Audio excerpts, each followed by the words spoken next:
Mera, je répète encore, ce que tu vas écouter ne doit pas t'effrayer. Je veux que tu comprennes qu'il y a des choses qui ne sont pas naturelles dans ce monde, et je le sais parce que j'y ai été confrontée. Si je t'en parle, c'est parce que j'ai décidé d'avoir une relation stable avec toi, parce que... Il a marqué une pause, le visage grave. Mera, je voudrais faire ma vie avec toi, je voudrais t'épouser, si tu es d'accord, bien sûr, mais ce n'est pas ça le sujet. Mon cœur s'est réchauffé.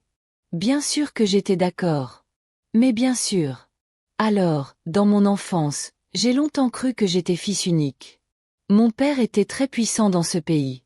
On avait plein de domestiques, de gardiens, bref, tout ce qu'on pouvait avoir, et ma mère était toute jeune, belle, très brune, presque métisse.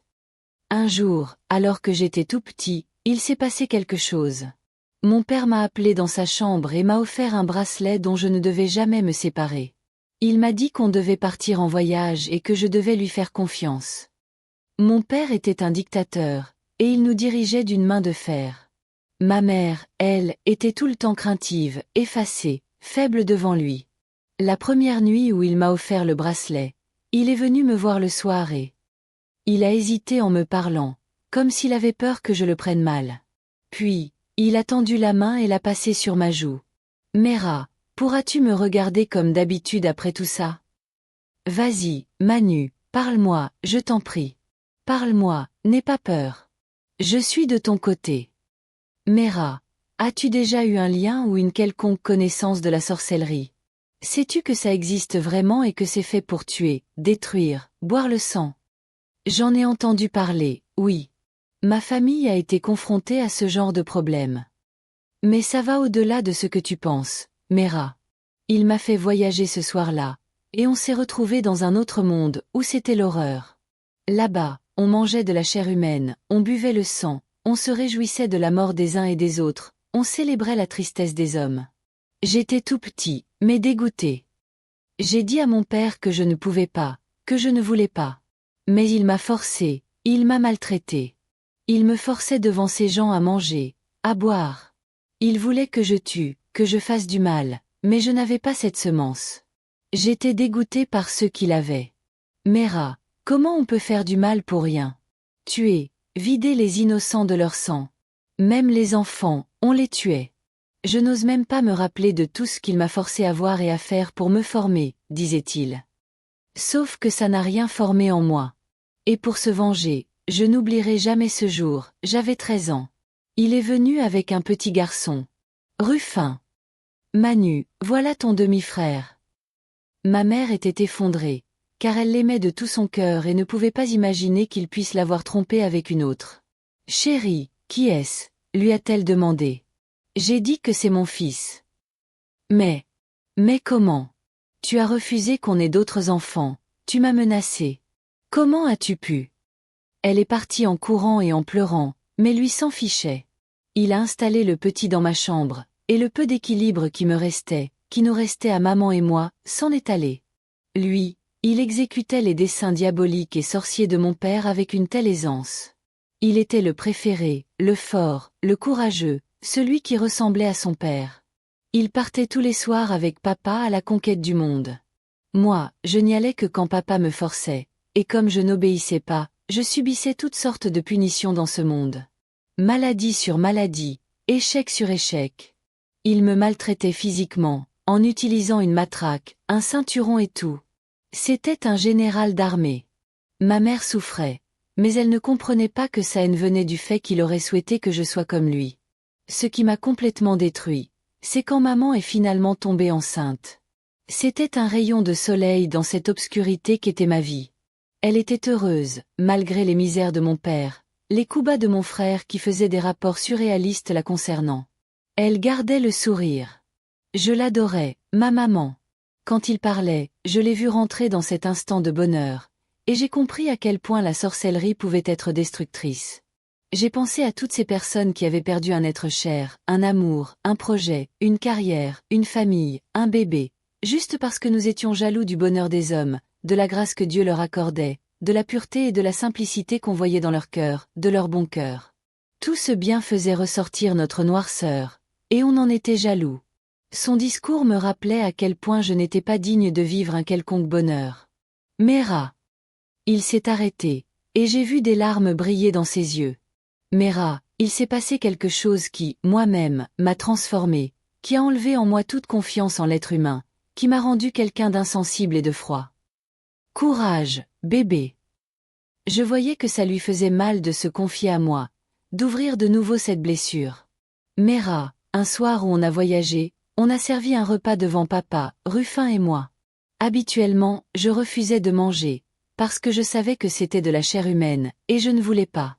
Mais ce jour-là, Ruffin m'a convaincu. Grand frère, mange. Ce n'est pas ce que tu penses. J'ai expliqué à papa qu'il ne devait plus te forcer à manger ça, et qu'on pouvait tout aussi bien manger des viandes d'animaux dans ce royaume, et il a accepté. Papa a aussi renchéri. Mon fils, tu nous as ouvert les yeux, et nous allons découvrir quelque chose de nouveau. C'est de la viande de brousse qui nous a été préparée par la reine de la côte. Mangeons. Mera, je ne sais pas à quel point j'ai été naïf, mais j'ai mangé.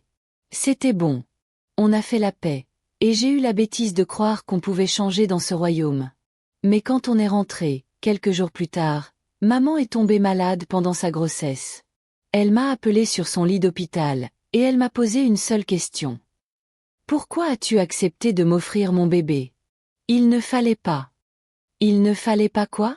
Plus tard, à sa mort, j'ai compris que pour qu'on puisse la prendre dans cette sorcellerie, il fallait passer par moi. Et mon père et Ruffin avaient employé la ruse. J'avais pris le premier morceau de ma mère, je l'avais mangé, on l'avait mangé. J'ai supplié mon père, j'ai menacé, j'ai pleuré, mais rien n'y a fait.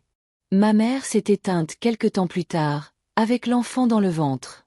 Je me rappelle de la réaction de Ruffin quand il a appris sa mort. Il a souri, il s'est moqué de moi. Mon Dieu, je n'ai jamais haï quelqu'un comme ça. Je l'ai détesté. Nous étions déjà presque adultes. On s'est battu à l'enterrement, et des choses sont sorties de ma bouche. De ce fait, mon père m'a envoyé à l'étranger après mon bac pour faire médecine. Là-bas, pour oublier toutes ces choses, je me suis rapproché de Dieu. J'allais à l'église, je priais pour le pardon de mes offenses et pour la rémission de mes péchés. Quand mon père est mort, je voulais revenir au Cameroun pour l'enterrer, pour faire mon deuil. Mais j'ai eu un songe à la veille de mon voyage. Je voyais comment, après le deuil, comme on attrape les gens dans nos coutumes pour la succession, c'est moi qu'on attrapait, et ceux qui m'attrapaient étaient des gorilles, des sirènes, des nains, bref, des êtres bizarres qu'on raconte dans l'autre monde. Et une voix m'a demandé de ne pas aller à ce deuil. Si j'y allais, il allait me transmettre quelque chose dont je ne pourrais me débarrasser. Donc, j'ai écouté la voix, et je n'y suis pas allé. Mais je n'ai pas eu la paix pendant 2 semaines, non-stop, Mera. Il venait me menacer tous les jours dans mes rêves pour que je voyage. Une fois, il est même apparu physiquement. J'ai dû me faire aider par un ami pasteur dans la prière pour qu'il ne vienne plus. Je ne pouvais pas dormir sans prier.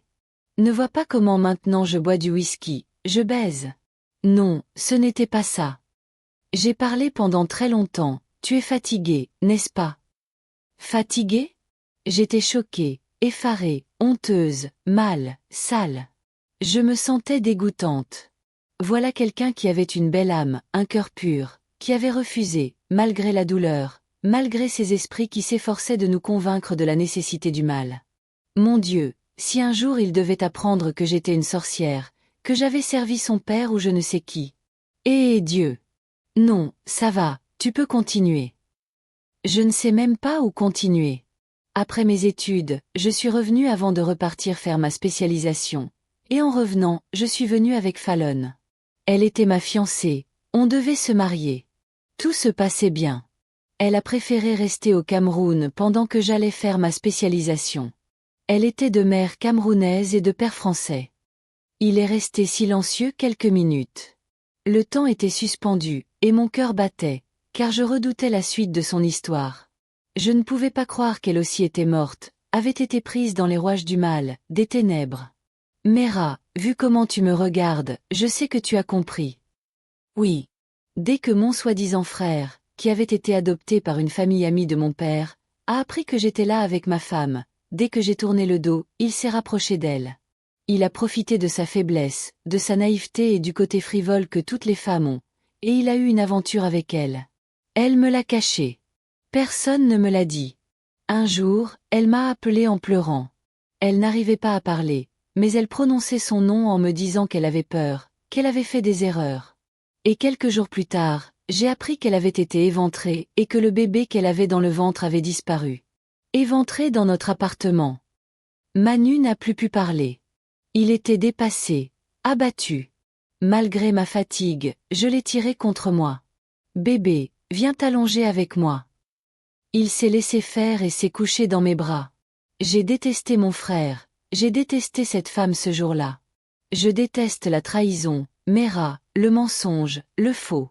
J'ai tellement souffert que j'ai longtemps eu peur d'aimer. J'ai toujours peur. Vas-tu me trahir un jour? Non, je ne le ferai pas. Je ne le ferai pas. Mais ce que j'avais déjà fait, c'était quoi? Et la mission de le tuer? Nous nous sommes endormis et j'ai entendu l'appel.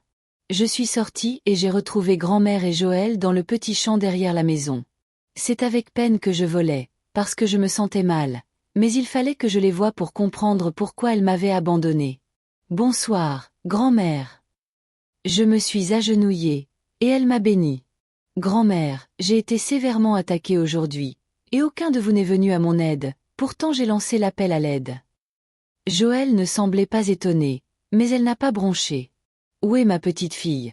On n'a pas saisi le signal parce que j'étais occupée toute la journée en Éthiopie. J'avais une mission, et j'ai croisé les anges de lumière. Ça a été un combat difficile. Le problème, c'est que ce ne sont pas les anges qui m'ont combattu, mais un autre démon. Grand-mère, ma mission est bizarre. Ce démon s'appelle Ruffin, et il est le frère de Manu, enfin, d'Emmanuel, l'élu. Et il a volé la dague. Quoi? Les deux ont réagi. Oui, et il m'a sérieusement affaibli. Je ne sais plus quoi faire, et le délai, c'est demain à minuit. Pouvais-je même le faire? Le royaume voulait forcer Manu à vivre dans le monde des ténèbres en le tuant dans ce monde, mais ça ne lui correspondait pas. Comment je pouvais lui faire ça? Comment tu as pu laisser cette dague partir? Tu vas tous nous faire tuer par le grand maître, Mera. On va d'abord reprendre des forces. Elle a envoyé sa main derrière et, dans un sac, elle a sorti un petit garçon dont la bouche, les mains et les pieds étaient attachés. La douleur que j'ai eue au cœur. Grand-mère, que veux-tu faire? Nous redonner des forces. À peine avait-elle parlé qu'elle a tranché le cou de l'enfant, et le sang qui a giclé. Elle a collé sa bouche dessus pour en sucer le sang. Après, elle a passé l'enfant à Joël, qui a sucé aussi, jusqu'à vouloir me le passer. Mon Dieu, quelle horreur! L'enfant d'autrui. Bois. Non, grand-mère, je ne peux rien avaler. J'ai mal partout, je veux rentrer me reposer. Elle a sucé encore avant de déposer l'enfant au sol. Je vais voir comment récupérer la dague avant demain. Si c'est un sorcier qui l'a prise, il ne va pas me dépasser, mais toi, fais ce que tu as à faire. Si tu ne le fais pas, il mourra de toute façon, mais tu le perdras pour toujours, alors que s'il sert dans notre monde, vous serez puissant à vie. Donc, réfléchis bien. Je suis rapidement retournée dans mon corps et je me suis réveillée. Mon Dieu, quelle décision allais-je prendre? Le perdre en partie, ou le perdre définitivement?